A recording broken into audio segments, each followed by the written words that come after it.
এই খাবারটি এত মজা হয়, যে সকল বাচ্চারা খাবার খায় তারা তো খুব মজা করে খাবে, আর যে সকল বাচ্চারা খাবার খেতে চায় না তারাও চেয়ে খাবে। আসসালামু আলাইকুম প্রিয় দর্শক, আজকের পর্বে তৈরি করে দেখাবো বাচ্চাদের জন্য একটি ভিন্ন রকমের খুবই পুষ্টিকর, স্বাস্থ্যকর ও মজাদার খাবার রেসিপি, আর তা হচ্ছে গাজরের পায়েস। দর্শক, গাজর কিন্তু আমাদের স্বাস্থ্যের জন্য বেশ উপকারী।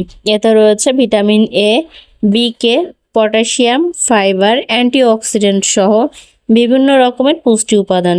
এতে থাকা পুষ্টি উপাদান আমাদের ত্বক সুস্থ ও উজ্জ্বল রাখে, হজম শক্তি বাড়ায় অর্থাৎ কোষ্ঠকাঠিন্য দূর করে, এছাড়া শরীরে বিভিন্ন রকমের পুষ্টির চাহিদা পূরণ করে। তো এখানে কথা না বাড়িয়ে চলে যাচ্ছি মূল রেসিপিতে। দর্শক দেখুন, আমি এখানে বড় সাইজের একটি গাজর নিয়েছি। গাজরের স্কিন ফেলে এইরকম একটা গ্রেটারের সাহায্যে একদম কুচি করে গ্রেট করে নিচ্ছি। এই যে দেখুন, গাজরটাকে কিন্তু এভাবে গ্রেট করে নিতে হবে। চলে আসলাম চুলায় একটা প্যান দিয়ে দিলাম 1 চামচের মতো ঘি। অবশ্যই এখানে ঘি দেওয়ার চেষ্টা করবেন, এতে করে যেমন খাবারটা পুষ্টিকর হবে তেমনি এই গাজরের পায়েসের ফ্লেভারটা সুন্দর আসবে।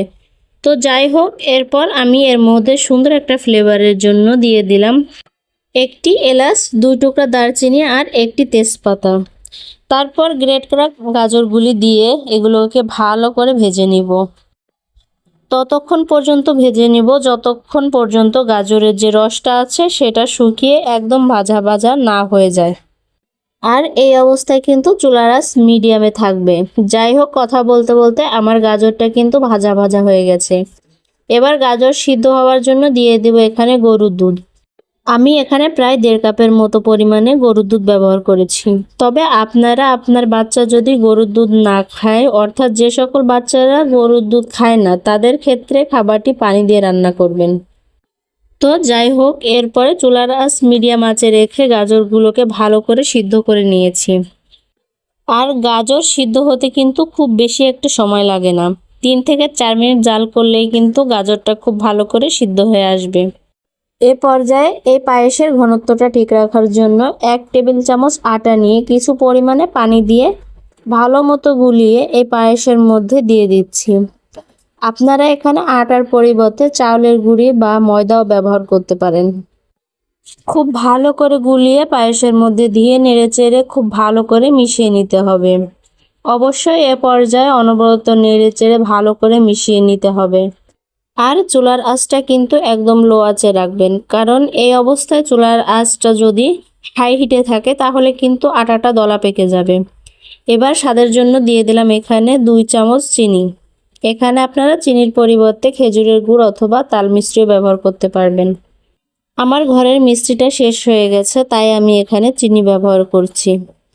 আর চিনির ব্যালেন্সটা ঠিক রাখার জন্য আমি এখানে 1 চিমটি লবণ দিয়ে দিলাম।